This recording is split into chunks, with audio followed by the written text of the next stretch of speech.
നമുക്ക് ബാലിന്റെയും ഗോമതിയുടെ ഇന്നത്തെ നല്ലൊരു കഥ കേട്ടാലോ? വീഡിയോ ഇഷ്ടപ്പെടുവാണെന്ന് ഹൈപ്പ് ചെയ്യാൻ മറക്കരുത് കേട്ടോ. അങ്ങനെ നമ്മൾ കാണുന്ന ഒടുവില് കല്യാണ തലേന്ന് പുടവ കൊടുക്കാനായിട്ട് ജീവന്റെ വീട്ടുകാരും ഒക്കെ വന്നിരിക്കുകയാണ്. അപ്പൊ എല്ലാരും സന്തോഷത്തിലായിരുന്നു, ബാലനും ഗോമതി. ഈ സമയത്ത് ശ്രീദേവിയുടെ മനസ്സിൽ മാത്രം വല്ലാത്തൊരു ടെൻഷനായിരുന്നു.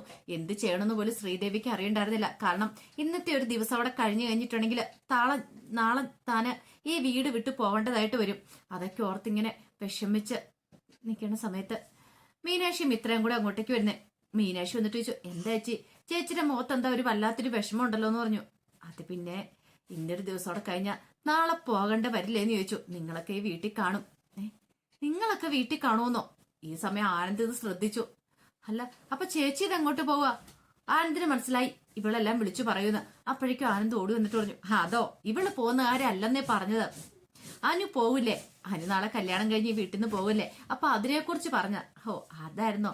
നമ്മളൊക്കെ ഇങ്ങനെ വന്നവരല്ലേ ചേച്ചി, അപ്പൊ അതൊന്നും ഓർത്ത് ടെൻഷൻ അടിക്കേണ്ട കാര്യമുണ്ടോ? അനുവിന് നല്ലൊരു ജീവിതമല്ലേ കിട്ടണേന്നൊക്കെ പറഞ്ഞ് ദേവിയെ സമാധാനിപ്പിക്കുകയാണ്.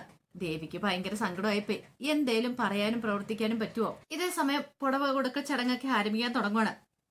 ചെക്കന്റെ അമ്മ പറഞ്ഞു, അതെ സാധാരണഗതിയില് ചെക്കന്റെ പെങ്ങന്മാരാണ് പുടവ കൊണ്ട് കൊടുക്കണ്ടേ. പക്ഷേങ്കില് ഇവന്റെ പെങ്ങള് UK ലായതുകൊണ്ട് ഇപ്പൊ ഞാനാണ് പുടവ കൊടുക്കുന്നത്. അതിനകത്ത് ആർക്കെങ്കിലും എന്തെങ്കിലും വിരോധം ഉണ്ടോന്ന് ചോദിച്ചു. അപ്പോഴേക്കും ഫലം പറഞ്ഞു, എന്ത് വിരോധം? ഞങ്ങൾക്ക് ആർക്കും ഒരു കുഴപ്പമില്ലെന്ന് പറഞ്ഞു.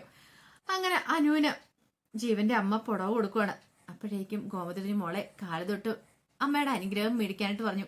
അങ്ങനെ കാല് തൊട്ട് ജീവന്റെ അമ്മയുടെ അനുഗ്രഹമൊക്കെ മേടിക്കുന്നുണ്ട്. ഈ സമയത്ത് മീനാക്ഷി പറഞ്ഞു, അതെ നമ്മുടെ അമ്മയെപ്പോലെ തന്നെ നല്ലൊരു അമ്മയെ തന്നെ നിനക്ക് കിട്ടിയിരിക്കണമെന്നൊക്കെ പറയണം. അതെ ഞങ്ങളുടെ അമ്മയുണ്ടല്ലോ, ഞങ്ങൾ ഇങ്ങോട്ടേക്ക് വന്നു കഴിഞ്ഞപ്പോ മരുമക്കളായിട്ടല്ല ഞങ്ങളെ സ്വീകരിച്ച മക്കളായിട്ടാന്ന് പറഞ്ഞു. അതുകൊണ്ട് ഇതുവരെ ഞങ്ങൾക്ക് ഒരു പ്രശ്നങ്ങളും ഇവിടെ ഉണ്ടായിട്ടില്ല. അപ്പൊ അതുപോലെ തന്നെ ആയിരിക്കട്ടെ നിന്റെ ജീവിതം എന്നൊക്കെ പറഞ്ഞു. എല്ലാരും ഭയങ്കര സന്തോഷത്തിലായിരുന്നു.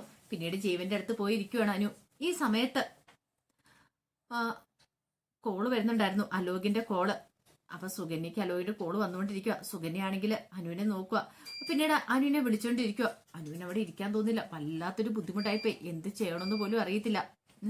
ദൈവമേ എന്താ ചെയ്യേണ്ടതെന്ന് അറിയില്ല. പ്രശ്നമാകുമോ എന്നൊരു പേടിയും കാര്യങ്ങളൊക്കെ ഉണ്ടായിരുന്നു.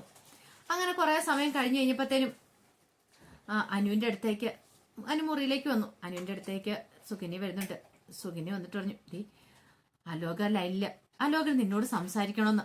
എന്നോട് സംസാരിക്കണം? എന്ത് സംസാരിക്കാനായിട്ട് ചേച്ചി? എനിക്ക് അവനോടൊന്നും സംസാരിക്കാനില്ലെന്ന് പറഞ്ഞു. നീ ഒന്ന് സംസാരിക്കേണ്ട അനു, അല്ലെങ്കിൽ എനിക്ക് ഭ്രാന്ത് പിടിക്കുമെന്ന് പറഞ്ഞു. എനിക്ക് എന്ത് ചെയ്യണമെന്ന് പോലും അറിയില്ല. അവൻ വെക്കത്തില്ല. നീ ഒന്ന് സംസാരിച്ചു കഴിഞ്ഞാൽ ചിലപ്പോൾ തീരാവുന്ന പ്രശ്നമാണെങ്കിൽ തീരട്ടെ എന്ന് പറഞ്ഞു. ഒടുവില് അനു കോള് വാങ്ങിച്ചു. എന്നിട്ട് അലോകിനോട് ചോദിച്ചു, നിനക്ക് എന്താ? നീ എന്തിനാ എന്നെ വിളിക്കണമെന്ന് ചോദിച്ചു.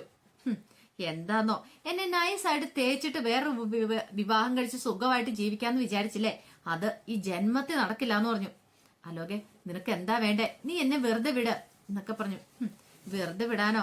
നിന്നെ ഞാൻ വെറുതെ വിടാം, പക്ഷേ അതിനു മുമ്പ് നീ എന്നോട് മാപ്പ് പറയണമെന്ന് പറഞ്ഞു. മാപ്പ് പറയാനോ? അതെ മാപ്പ് പറയണം. അത്രയെങ്കിലും നീ ചെയ്യണം. ഇല്ലെങ്കിൽ പിന്നെ എനിക്ക് ഒന്നും ചെയ്യാൻ പറ്റില്ല എന്ന് പറഞ്ഞു. അത് കേട്ടപ്പം അനു ഒരു നിമിഷം ആലോചിച്ചു. എന്നിട്ട് പറഞ്ഞു, ശരി മാപ്പ്, എന്നെ ക്ഷമിക്കാം ലോക എന്നൊക്കെ പറഞ്ഞു. മാപ്പ് ഇങ്ങനെയാ? ഹെടി ഇങ്ങനത്തെ നിന്റെ മാപ്പ് ആർക്ക് വേണം? അത് നിന്റെ അവിടെ ആർക്കാന്ന് വെച്ചാൽ കൊണ്ടേ കൊടുക്ക്. എനിക്ക് വേണ്ട, അങ്ങനെയല്ല. നീ നേരിട്ട് എന്റെ അടുത്ത് വരണം. നിന്റെ അടുത്ത് വരാനോ? അതെ പിന്നെയല്ല, ഇപ്പൊ ഈ നിമിഷം എന്റെ അടുത്ത് വരണം. ഞാന് ഇതേ ഈ പുറത്ത് വളവിന്റെ അവിടെ നിൽക്കുന്നുണ്ടെന്ന് പറഞ്ഞു. അത് കേട്ടിപ്പോ അനു പറഞ്ഞു, അലോകെ അത് ശരിയാകത്തില്ല, അങ്ങനൊന്നും വരാൻ പറ്റില്ല എന്ന് പറഞ്ഞു. വരാൻ പറ്റില്ലെങ്കിൽ ഞാനൊരു വരവ് അങ്ങോട്ട് വരും. അതൊരു 1.5 വരവായിരിക്കും. പിന്നെ അറിയാലോ എന്താ സംഭവിക്കണേന്ന്. എന്നെ കൊണ്ട് അത് ചെയ്യിക്കരുത്. അതുകൊണ്ട് മര്യാദയ്ക്ക് വരുന്ന നിനക്ക് നല്ലതെന്ന് പറഞ്ഞു.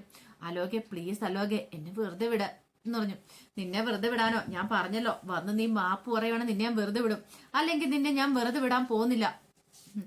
എന്റെ സ്വഭാവം നിനക്ക് ശരിക്കും അറിയത്തില്ലാത്തോണ്ടാ എന്നും പറഞ്ഞോട് ദേഷ്യപ്പെടുവാണ്. അനു ആകെപ്പാടെ പേടിച്ചുപോയി. അങ്ങനെ കോള് കട്ടായി കഴിഞ്ഞപ്പത്തിന് സുഖിനി എന്താ? അതെ അവനോട് മാപ്പ് പറയണമെന്ന്. അതിന് മാപ്പ് പറഞ്ഞാൽ തീരാവുന്ന പ്രശ്നമല്ലേ ഉള്ളൂ. അത് ഇവിടെ വെച്ച് പോരാ. അവന് പുറത്ത് ആ വളവിന്റെ അവിടെ കാത്തിരിക്കുന്നുണ്ട് അങ്ങോട്ട് ചെല്ലാനായിട്ട്. എനിക്ക് പോകാൻ പേടിയാ സുഖിനേച്ചി, ഞാൻ പോകത്തില്ല എന്ന് പറഞ്ഞു. അനു അതും കൂടെ തീരട്ടെ. നീ ചെല്ല്, നീ പോയി മാപ്പ് പറ, പ്രശ്നം തീരില്ലെന്ന് പറഞ്ഞു. എങ്ങനെ ഞാൻ പോയി മാപ്പ് പറയണേ? ആരെങ്കിലും കണ്ടിട്ടുണ്ടെങ്കിൽ ആര് കാണാനായിട്ടാ? നീ ധൈര്യമായിട്ട് പോ, ഞാനല്ലേ പറയണേ. അല്ലെങ്കിൽ പിന്നെ അവൻ വെറുതെ ഇരിക്കും തോന്നുന്നുണ്ടോ? ഒരിക്കലും അവൻ വെറുതെ ഇരിക്കില്ല. അതുകൊണ്ട് പോകുന്നത് നല്ലതെന്നൊക്കെ പറഞ്ഞു. ഒടുവില് നിർബന്ധിച്ച് സുകന്യ അനുവിനെയും വിളിച്ചോണ്ട് ഹാളിലേക്ക് വരുമ്പത്തേനും ഗോമതിച്ചു, നിങ്ങളിത് എങ്ങോട്ടാന്ന് ചോദിച്ചു. അത് പോയി കിടന്ന് ഉറങ്ങാൻ പറഞ്ഞു. നേരത്തെ എഴുന്നേക്കണ്ടല്ലേ, എങ്ങോട്ട് പോന്ന. അപ്പോഴേക്കും സുകന്യ പറഞ്ഞു, അത് പിന്നെ അനുവിന്റെ നെക്ലേഴ്സോ മാലയ്ക്ക് ചേരുവോന്ന്, അതൊക്കെ ഇനിയും സമയമുണ്ട്. അത് നാളെയല്ലേ, അതിന്റെ ഇടയ്ക്ക് എപ്പോഴേലും നാളെ രാവിലെ നോക്കിയാൽ പോരെ, ഇപ്പൊ പോയി നോക്കേണ്ട കാര്യമില്ല. അപ്പോഴേക്കും ഗോമതിയുടെ അടുത്തേക്ക് വേറെ 1-2 പേര് വന്ന് സംസാരിക്കുകയാണ്. എന്ത് ചെയ്യണമെന്നറിയില്ല സുകന്യയ്ക്കും അനുവിനും. അങ്ങനെ സുകന്യ അനുവിനെയും വിളിച്ചോണ്ട് അപ്പുറത്തേക്ക് പോയി. പിന്നീട് അനുവിനെയും കൊണ്ട് സുകന്യ എന്ത് ചെയ്തു, പുറത്തേക്ക് കിടക്കാനായിട്ട് നോക്കി. അടുക്കള വാതിൽ വഴി അനുവിന്റെ കയ്യും പിടിച്ച് പുറത്തേക്ക് വരുമ്പോഴത്തേനും ധർമ്മൻ ആ സൈഡിൽ നിന്ന് ഫോൺ ചെയ്യുന്നുണ്ടായിരുന്നു. ധർമ്മൻ അങ്ങോട്ട് മാറി കഴിയുമ്പോഴത്തേനും അനുവിനെ പുറത്തേക്ക് ഇറക്കി വിടുവാണ്. അങ്ങനെ അനു എന്ത് ചെയ്തു, ഒടുവില വളവിന്റെ അകോട്ടേക്ക് വരുമ്പോഴത്തേനും അലോക് അവിടെ കാത്തിരിക്കുന്നുണ്ടായിരുന്നു. അനു വന്നിട്ട് പറഞ്ഞു, നിന്നോട് മാപ്പ് പറഞ്ഞാ പോരെ. അതെന്താണെങ്കിലും ഞാൻ പറഞ്ഞേക്കാം, അതോടുകൂടി പ്രശ്നം തീരുമല്ലോ എന്ന് പറഞ്ഞു. എടി, നിന്നെ അങ്ങനെ ഞാൻ വെറുതെ വിടുമെന്ന് തോന്നുന്നുണ്ടോ? ഒരിക്കലും ഇല്ല. മാപ്പെങ്കിലും നീ എന്നോട് പറയാതെ എനിക്ക് പോകാൻ പറ്റുമെന്ന് തോന്നുന്നുണ്ടോ? നീ എന്നോട് ചെയ്ത് ചെറിയ ചതിയൊന്നും അല്ലെന്ന് പറഞ്ഞു. എടാ, നീ ഇത്ര വലിയ ദുഷ്ടനാന്ന് ഞാൻ കരുതിയില്ല. എന്നോട് ഇത്ര വലിയ ചതി നീ ചെയ്യേണ്ടിയിരുന്നില്ല. എന്ത് പരിപാടിയാടാ നീ കാണിച്ചത്? 2 കുടുംബങ്ങളും തമ്മിൽ ഒന്നിക്കണം അങ്ങനെയൊക്കെ പറഞ്ഞോണ്ടല്ലേ നീ നിന്നെ എന്നെയും കൂടെ ഒന്നിപ്പിക്കാൻ ശ്രമിച്ചേ. എന്നിട്ട് ഒടുവിലോ നീ എനിക്കിട്ട് പണി തന്നില്ലേ. നീ ഇത്രയ്ക്ക് ദുഷ്ടനാന്ന് ഞാൻ അറിഞ്ഞിട്ടുണ്ടായിരുന്നില്ലെന്ന് പറഞ്ഞു. അത് കേട്ടിപ്പോ അലോക് പറഞ്ഞു, നീ എന്നെ കുറിച്ച് എന്താടി വിചാരിച്ചോണ്ടിരിക്കണേ? നിന്റെ എല്ലാം തെറ്റിദ്ധാരണകൾ മാത്രമായിരുന്നു. അങ്ങനെ എന്നെ തേച്ചൊരു സുഖമായിട്ട് പോയി ജീവിക്കാൻ നീ വിചാരിക്കണ്ടേ. അതിനീ അലോക് ജീവനോടെ ഉള്ളപ്പോ സമ്മതിക്കില്ല. എനിക്കറിയാം എന്ത് ചെയ്യണമെന്ന്. അത് കേട്ടപ്പോ അനു പറഞ്ഞു, ഇതേ അലോകെ, ഞാൻ മാപ്പ് പറഞ്ഞിട്ട് ഞാൻ പോകാൻ പോവാ. എല്ലാത്തിനും മാപ്പെന്ന് പറഞ്ഞു. ഇങ്ങനെ പറഞ്ഞിട്ട് കാര്യമില്ലാന്ന് പറഞ്ഞു. അലോകെ, കുറച്ച് നാൾ നിന്നെ സ്നേഹിച്ചു. നീ നല്ലവനാന്ന് കരുതി സ്നേഹിച്ചു. അതെന്റെ തെറ്റാ. എന്നോട് ക്ഷമിക്കണം എന്നും പറഞ്ഞോട്ട് കൈ കൂപ്പാണ് അങ്ങോട്ട് നിന്നിട്ട്. ഈ സമയത്ത് അലോകിന് ഭയങ്കര സന്തോഷമായിരുന്നു. അലോക് ഒരു ചിരിയൊക്കെ അങ്ങോട്ട് ചിരിക്കുകയാണ്. പിന്നീട് മനസ്സിൽ പറഞ്ഞു, അപ്പൊ എനിക്ക് പോകാലോ അല്ലെ എന്നൊക്കെ പറഞ്ഞു. അലോക് ഇങ്ങനെയൊന്ന് അവിടെ നോക്കി നിന്ന് അനുവിനെ. ഈ സമയം ബാലനും ഗോമതിയൊന്നും അറിയുന്നുണ്ടായിരുന്നില്ല. അവർ ഉറങ്ങാൻ തുടങ്ങുമായിരുന്നു. ബാലൻ ഗോമതിയോട് പറഞ്ഞു, എന്നാലും ഇത്ര പെട്ടെന്ന് നമ്മുടെ മോളുടെ വിവാഹം, അവൾ ഇത്ര വളർന്നു വലുതായെന്നുള്ള കാര്യം ഇപ്പോഴും ഓർക്കുമ്പോ അവളുടെ കുഞ്ഞുനാളത്തെ കാര്യങ്ങളൊക്കെ ഒന്ന് ഓർത്തു നോക്കിയ ഗോമതി എന്നൊക്കെ പറഞ്ഞോണ്ട് അവര് പഴയ കുറെ കാര്യങ്ങളൊക്കെ പറഞ്ഞോണ്ടിരിക്കുക. അവർക്ക് അറിയത്തില്ലല്ലോ അതിന് പുറത്ത് ടാപ്പിപ്പെട്ട് നിൽക്കുക എന്നുള്ള കാര്യം.